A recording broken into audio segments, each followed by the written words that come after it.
Hello and welcome to Painting with Freehand Lines. Today's painting is a nighttime shot. That's quite a rare thing, so let's get into how this painting might come together. So first of all, for colours, we will need a yellow and yellow ochre, which is a slightly browner version, and that will be really important for the nighttime lights coming from the building.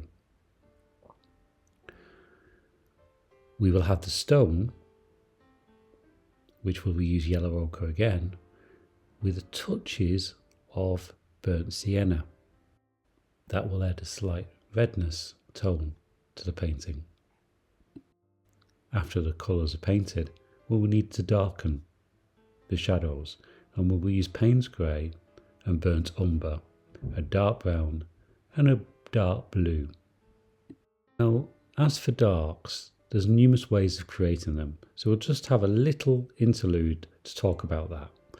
So generally, you can get by a lamp black, but what is usually better is to mix blue and brown. These are two interesting colours, and by using different variants of blue and brown together, you can create different shades of darks. So that's really important. So here we're going to put together some brown and some blue, and we'll show how those tones can be mixed together. So firstly, starting with the blue. So blue darks or blue black is really useful for windows. Windows tend to reflect the sky and be quite dark. Brown blacks are usually better for warmer tones, for example, the shadows on wood, on timber or brick or stone, so those can be better. So here we're just playing and showing the two tones of blue. It kind of, as long as these blues and browns are quite dark, that's fine. Now I'm adding a blue at the bottom, and I'm now going to add a bit of brown to it. And what you can see immediately is it goes darker. It is going towards a bluey kind of colour, but it's quite dark. And we'll do the same for the brown now. So we'll add some brown and then we'll add some blue to that. So the one on the left, really good for windows. The one on the right, really good for stone. So you can tone these whichever way you need to. If you do want something like a pure black, then you just mix the similar quantities and you will get something quite black. And that'll be really useful on this painting in terms of actually creating the kind of the lattice woodwork, or if you have to tone in some dark elements on a building, this is really, really quite useful. So let's get to the painting.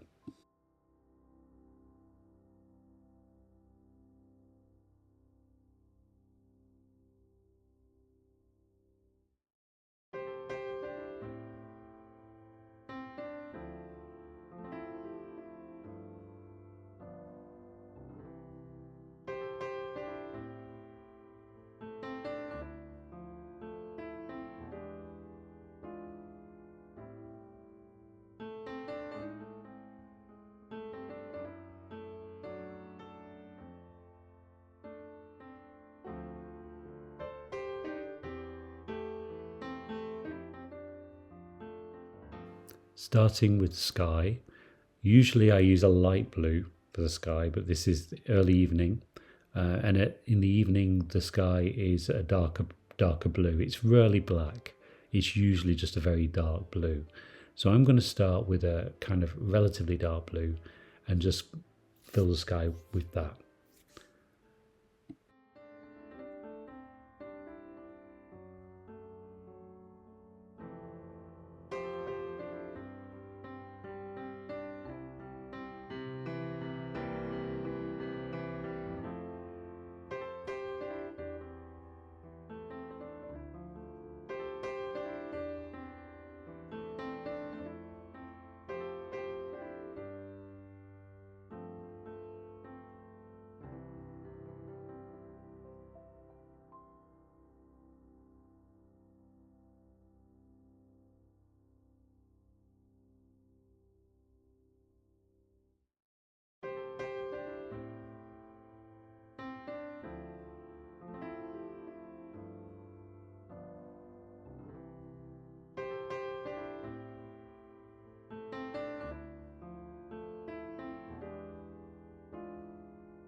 The next move is the windows. Windows will have a bright light, and that light will gradient down to something darker.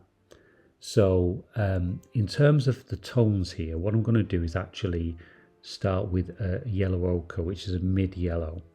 And I'm going to place this in the windows approximately, but I'm going to leave gaps. I'm going to leave a gap at one end closest to outside, and I'm going to leave a gap on the further into the building. And the reason for this is later on I will add a lighter yellow to the gap towards the outside of the building and a darker tone to the inside the building, and that will give us a tonal value going lighter from the outside and darker as you go into the building. So that's an easy way to do that. Quite often I always say go light to dark. You can do that. The reason I'm using the yellow ochre here is just because there's more of it, so it's going to give me more feeling as I get towards the light and darkness on what bits I need to adjust. The problem or difficulty with nighttime watercolors is they're a bit more complex, and you have to almost think a little bit backwards. But the way I do it is really quite simple, and if you follow this as a process, you will get some fantastic results. The next move is to the wall. That is yellow ochre again with a touch of burnt sienna. You can actually add some of the burnt umber, the dark brown as well. But right now I'm going to give it a light coat of mainly yellow ochre with a little bit of sienna and a touch of burnt umber as well. This is just to tone in the building. Remember that this is stonework, and you may have seen from my previous videos that with stonework you're going to add a lot of layers to make it look fantastic. So that's all part of the process. So it's important to get the first layer down, and then as we can proceed we'll add more and make it look great.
Now adding more to the top and the bottom, the roof for example, and that's a darker, slightly darker, more red, burnt sienna colour.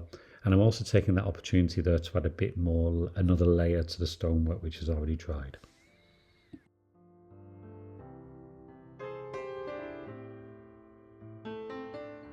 This is the same colour, I'm just giving little dots, and those dots will create kind of the texture you'll get in stone. So we now, as we get to the third layer, you start seeing that stone is getting richer still. Once that's dried, I'm going to actually tone in the blue. So this is the night, this is the shadow we're putting on. And so I'm going to put a tone across the entire painting apart from the light source, which is a lower part of the painting. Usually when I've done this previously in my previous videos, I've waited till I've completed the painting before actually putting the tone over the top. This is slightly different, and the reason for this is that we've got to fill in the black timbers, and if I was to put this over those black timbers, because that black is such an intense colour, the black and red is very intense, then as I would wash over it time and time again with this blue, that would start to degrade and start to wash out, and it would just be a bit of a mess. So in terms of when I'm doing darker pigments, when I've really got to finish with dark pigments, intense pigments, I tend to minimize the amount of additional layers on top. Sometimes that's unavoidable with some red brick buildings, but you just have to take care. You'll get a feeling for it as you do it more and more. So as you can see, starting from the top, and working down with the tones. We will add more layers of this, so don't worry if this just looks very flat as it does now. Watercolor works through layers, so that, you know, each layer will add another layer of realism, and we'll make it that we'll get closer to something that is really, really extraordinary.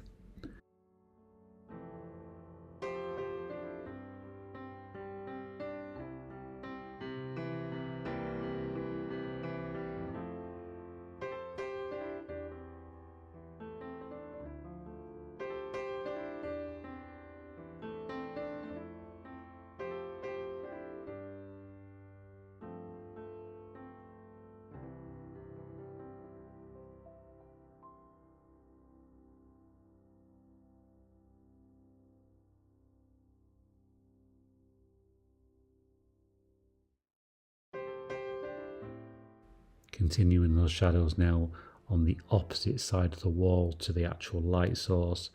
You can see as we start to do this, you can feel it's brighter in the middle, and that's exactly what we want. So working that up and adding more layers, and what we'll do is add more gradients as we go.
As mentioned earlier, now we're actually adding those bits of tones of slightly darker browns to start tone that window in.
And now we're on to the blacks. Now previously we showed how we could create those different kinds of blacks. Now on this case, because this is nighttime and because these black timbers are painted in gloss paint, they're actually going to reflect some of the deep blue of the sky.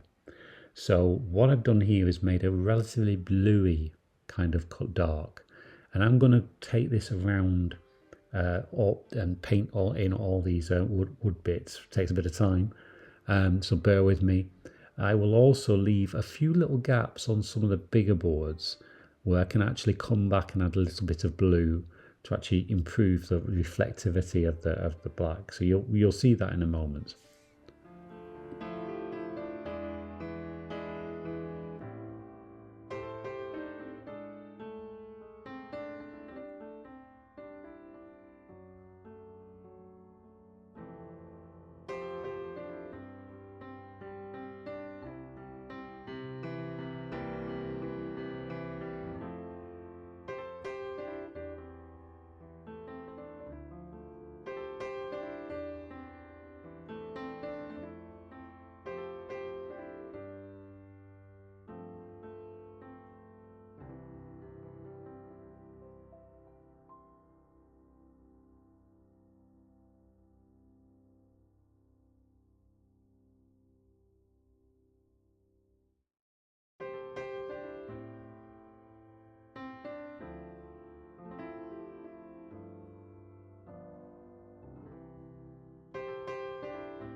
And the lighter blue's gone on now on the left gable, and then I can add the darks to it, leaving little gaps so we can see the blue through.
The painting beginning to take shape now. Some of the blue reflectance on the glass to match the sky. This is a very similar blue to what I used in the sky.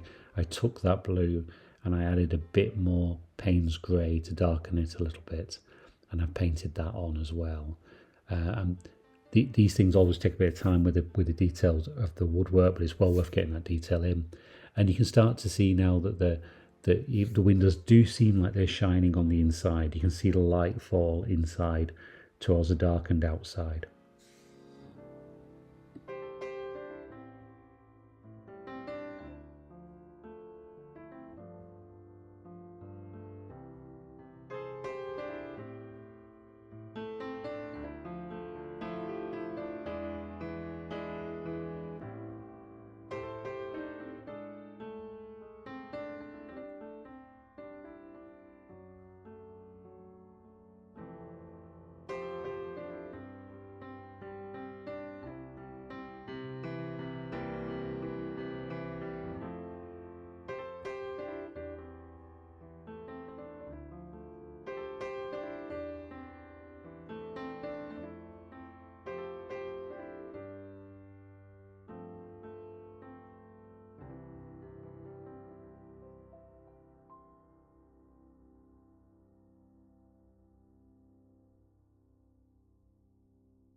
Just adding a bit more layering now. Now what we're doing is going into the darks.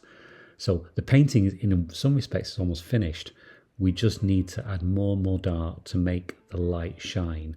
And the only way you make light shine in a painting is by making everything else darker. So, for example, the windows, I'm adding a little bit darker brown, a little burnt sienna with a bit more burnt umber to make it darker. I'm just going around the edges, making sure they're quite dark on the woodwork, so that really comes out. And soon what we'll do is we'll add, as we did before with the woodwork, before we put the woodwork on, we added that blue tone. We will do that again to actually start to really make that central area shine more and more.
Now starting to add that tone on the side, using the kitchen roll to just soak up anything that kind of doesn't feel quite right. And working up the painting now, and every time we add a bit more darkness, it's really interesting.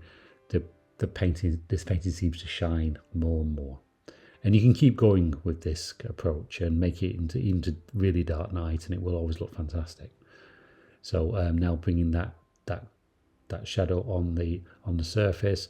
You never really know when quite to stop, but I'd suggest just keep going, working from the outside in, always adding a tone on the outside and then bleeding it in to the center.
The shadows we've added so far have been general tone.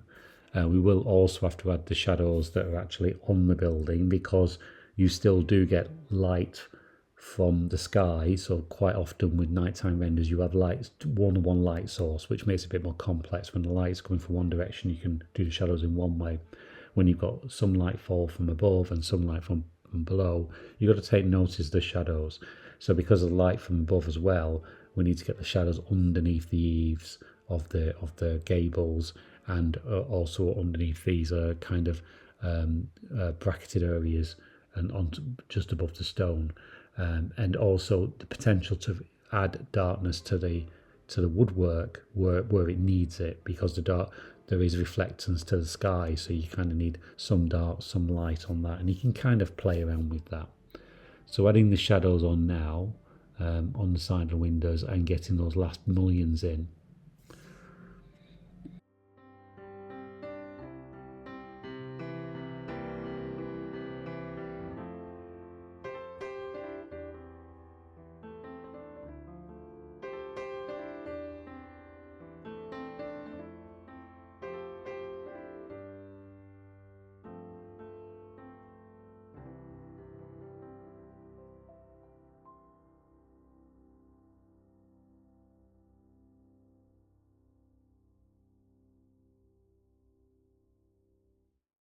So just adding the finishing touches and those little shadows on the gable, and we're almost there. So a really nice image of a shop. This happens to be Liberty, fantastic, beautiful shop. Could be any shop. This technique is really great. I will also show a couple of other examples of this technique on my Patreon as well. So I hope you've enjoyed it, and see you next time.